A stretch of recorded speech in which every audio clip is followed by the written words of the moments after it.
The test is in 4 parts, Part 1, Part 2, Part 3, and Part 4. Now look at Part 1. Part 1. You will hear a conversation between a police officer and a woman who witnessed an accident. First, you have some time to look at questions 1 to 4. Now we shall begin. You should answer the questions as you listen, because you will not hear the recording a second time. Listen carefully and answer questions 1 to 4. Hello, madam. I understand you witnessed the accident. Have you got a few minutes to tell me what you saw? Yes, no problem. I don't have to be back at work for a while, so I'm pleased to help. Did you actually see what happened? Yes, I was standing over there, near the bus stop. I was on my way to get something for lunch and just happened to be looking at a shop across the road. That's when I saw the red car come out from the junction over there. You don't happen to know what time it occurred, do you? Well, I left work for my lunch break at 1, and it's only about 10 minutes walk away. The office, I mean. So it might have been about 10 past 1. Although I did pop into the shop for something, so it was probably closer to 1:15.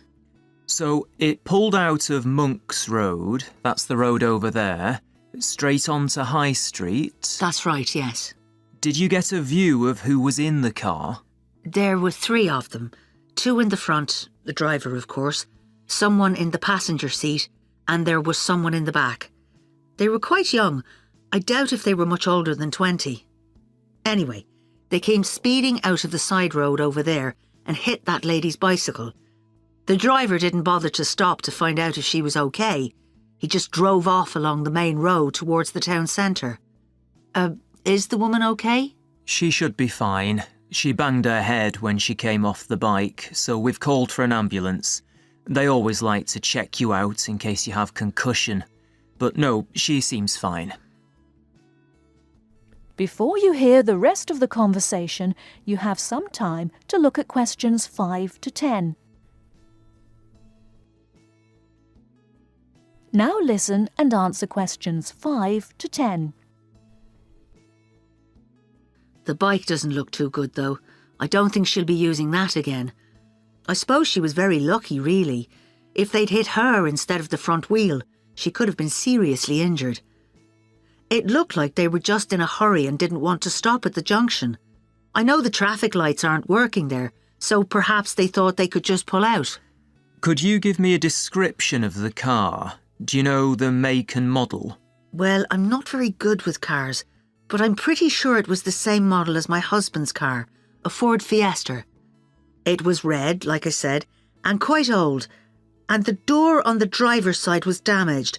It looked like it had been in another accident some time ago. I don't suppose you had a chance to take down the registration number, did you? I did, actually. Let me see. Y48BYW. Will that help you trace them? That's really helpful. It depends. It might be a stolen car, but at least we'll be able to trace the owner. If it wasn't stolen, then yes, we'll be able to find out the name of the driver. Now, would you mind giving me your contact details, just in case we need to get in touch about anything? Of course. What's your name? Mrs. Stansfield. Rita Stansfield. That's Stansfield.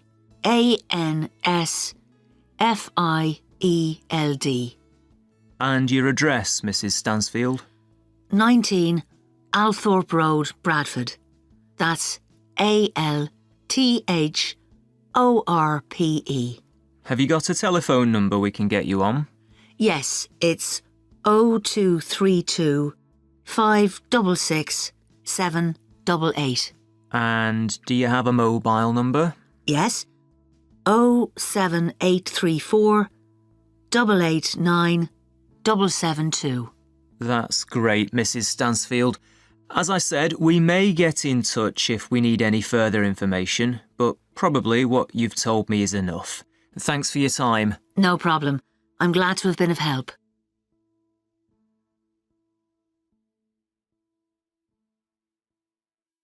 That is the end of part 1. You now have half a minute to check your answers. Now turns to part 2. Part 2. You will hear a presenter on a radio phone-in show. The presenter is talking to a woman who was bitten by a poisonous spider. First, you have some time to look at questions 11 to 15. Now, listen carefully and answer questions 11 to 15. Today, we're continuing our Traveller's Tales. On the line we have Amanda Toddington, who had quite a nasty experience in Australia last year. Isn't that right, Amanda? Yes. My husband and I were on holiday and we were staying at a friend's house on the coast near Brisbane. It was towards the end of the holiday and I was about to go into the garden and enjoy my breakfast. I walked out into the kitchen, slid my left foot into my shoe and felt a tiny sting. It was pretty painless, but I shook the shoe off my foot and saw this tiny spider running out as the shoe hit the wall. Anyway, not being an expert, I presumed the worst, that I'd been bitten by something that was going to kill me, and I completely lost control. I don't think I've ever screamed so much in all my life. We'd been told beforehand to always check our shoes before putting them on, as it's a common way to get bitten. So I suppose it was my own fault, really. So what was it that had bitten you? Tony, that's our Australian friend, he immediately asked me if I knew what had bitten me, and I pointed to the corner of the room where I'd last seen the spider. He picked up a jar and found the creature in the corner where the shoe had hit the floor. "It's a redback," he said, and he gently placed the jar over the spider. The funny thing was, we'd been talking about some of the creatures we needed to be careful of a few days previously, and as he said the name redback, the conversation came flooding back to me. In particular, the fact that the bite can be extremely painful. I've found out since that the redback is from the same family as the black widow spider, and it's the female that does the damage, which it turned out was what I'd been bitten by. You must have been absolutely petrified. You can say that again. I remember feeling quite confused. I wasn't in a great deal of pain to begin with, and yet I could see from our friends' faces that they were concerned. Tony explained that the venom or poison of the bite spreads quite slowly, so the pain doesn't feel too bad at first. Gwen, Tony's wife, brought an ice pack, and Tony held it against the bite to make it less painful. Apparently, you're not supposed to put a bandage on the area, as this can make it hurt even more. Tony tried to put my mind at rest by explaining that this was quite a common bite, that the hospital would have an antivenom, and that everything would be okay. But I was beginning to panic. We were flying back to the UK the next day, and I really didn't know what to do. Before you hear the rest of the talk, you have some time to look at questions 16 to 20. Listen and answer questions 16 to 20. So what did you do? Well, Tony phoned the doctor, who told him to check my symptoms for the next hour or two. As time went on, the pain became very intense, from my foot right up to my knee. My husband was on the internet and was reading out the possible symptoms. I wasn't feeling sick, and I hadn't yet developed a fever, but I had a terrible headache, and my foot was beginning to swell up. At this point, Tony decided to take me to the local hospital to be on the safe side. I really didn't want to go, as I had visions of being kept in for days and all our plans being spoilt. But Tony and my husband insisted. When we got to the hospital, I was relieved to see how casual everyone was when Tony explained I'd been bitten by a redback spider. They told me to take a seat and got on with their work. And did you receive any treatment? By the time I got to see a doctor, the pain was very intense indeed, and I was getting quite upset. The doctor decided to give me a dose of an antivenom, which he assured me would eventually deal with the problem. Unfortunately, he also explained that it wouldn't have an immediate effect and the symptoms might last for several days. But the story has a happy ending. My husband managed to book us onto another plane 1 week later. And even better news was that the symptoms of the bite finally cleared up after about 24 hours. Within a couple of days, I was back to normal again. So thanks to the spider, we managed to extend our holiday by a week.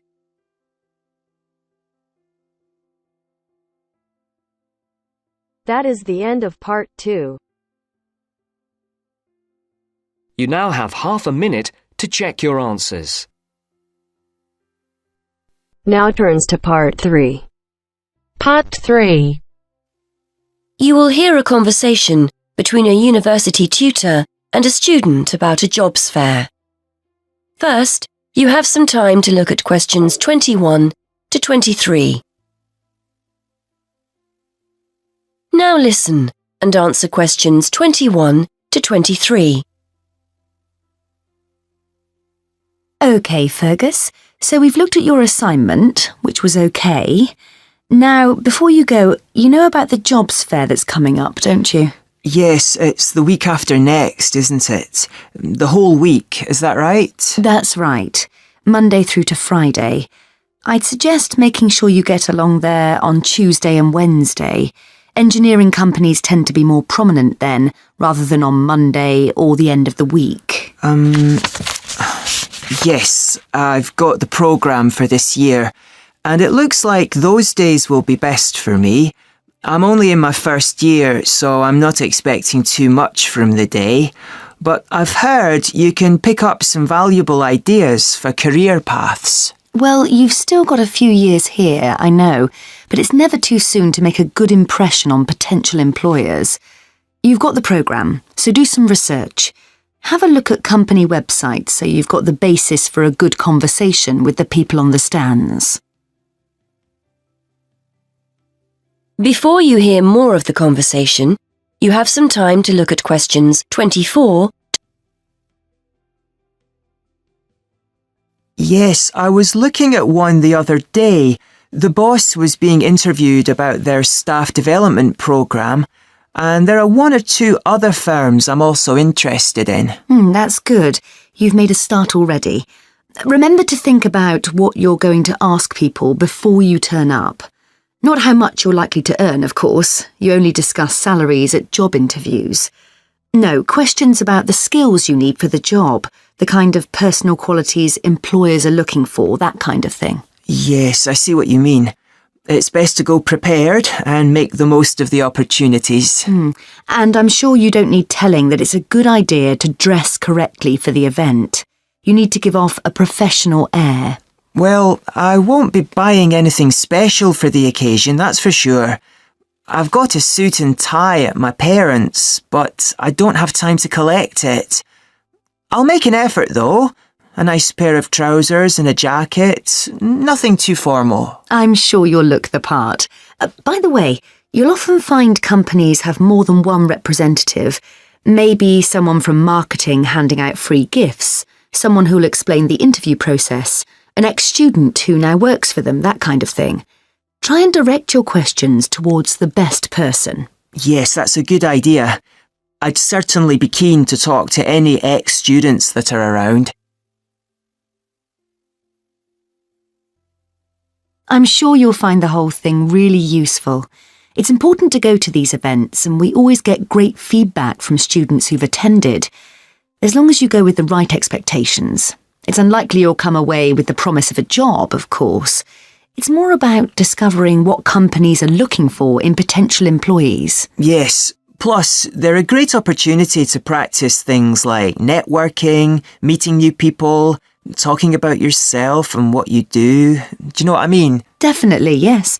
There will be several high-profile companies in the engineering sector, and you'll have the chance to get to know some useful people. If they give you their card or contact information, make sure you keep it safe. It's a sign they like you and want to keep in touch.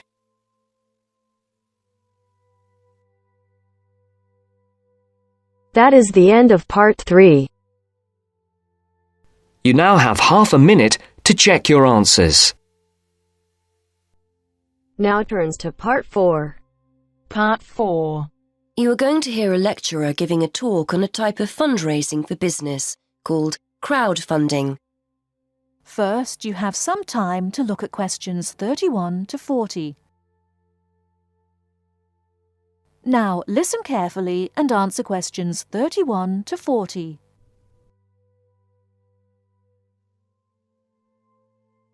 Good morning, everyone. Today, we're continuing our look at funding opportunities for small startup businesses. The emergence of social media has given companies the ability to connect with fans and potential customers directly. On the back of the growth in social media, a model of raising finance has emerged known as crowdfunding. This revolutionary way of raising finance began with micro-lending in the 90s. More recently, an equity-based model has emerged that allows people to invest directly in a new company. We're going to examine this in more detail later, but let's turn first to a third model, which I'll term a fan-based model. With this model of crowdfunding, individuals are encouraged to give an amount of money to support the launch of a project or initiative without the promise of any financial return. Instead, there's a reward for donating. This contrasts with the micro-lending model, which would require a return on investment, and the equity-based scheme, which may offer shares. Crowdfunding portals or websites allow the business concerned to present the initiative along with the financial target required. There's a fixed time limit for fundraising, and if the target amount is reached, all donations are paid to the company or individual. Whether it's an author planning to write a new book, an independent film company looking to make a new film, or a technology company with an idea for an app, the person or company needing funding would turn to its fan base for support. This is managed through one of the many crowdfunding online portals that have emerged. Of course, a fan or supporter of a particular initiative is likely to give money anyway. But donation-based crowdfunding will often make donating even more attractive by offering a rewards-based incentive scheme. Let's take a film company, for example, that needs funding for a new film. For a small, set donation, the donor might be offered a free ticket to the premiere or a DVD of the film. A larger set donation might be rewarded by the chance to attend a launch event when the film goes live. Those people who make bigger donations could even be offered the chance to meet the cast of the film, whilst the highest level donation could see the person's name mentioned in the film credits. For companies that already have a significant fan base, crowdfunding offers a fantastic opportunity to raise money quickly from a large number of people, each of whom donates just a small amount of money. Compare this to the time and effort that would be needed to sell your idea to investors or your bank manager, particularly in an age when raising finance can be difficult. The company may also have links with partner companies or organizations that run fundraising events. In this case, you can significantly increase participation by working with these organizations to promote your crowdfunding project. Another significant advantage is that you can reach out to your fan base for feedback on the project while it's being developed, thus making the final product more appealing. Crowdfunding enables you to raise awareness of the product at an early stage, thus increasing the potential for sales. With so many people behind you, it can also act as a great incentive to get the best possible product out on time and on budget. However, there are disadvantages to bear in mind. The model can be described as all or nothing. If you don't reach the monetary target required in the agreed time, all promises of donations are cancelled and no money is paid, leaving you back at square one. Should this happen, or still worse, you receive the funding but are unable to come up with the product, not only will your fans end up disappointed, but the portal will record the fact that you failed to reach your target, or that the initiative failed. Fulfilling all the pledges that you've made to people can also be very time-consuming. For example, remembering to send out copies of books or free cinema tickets can sometimes be forgotten in the excitement and frenzy of launching your product. People sometimes forget to factor in the cost of rewards when calculating profit margins. But these can be significant. And finally, if you have a small fan base, for example, you're a new company or have a small social media footprint, raising awareness of your initiative will be challenging. These drawbacks aside, donation-based crowdfunding is a wonderful opportunity for individuals, or small startups to raise funds for that exciting new project, whilst reaching out and connecting to the people who are most likely to support and promote your work for you. That is the end of part 4. You now have half a minute to check your answers.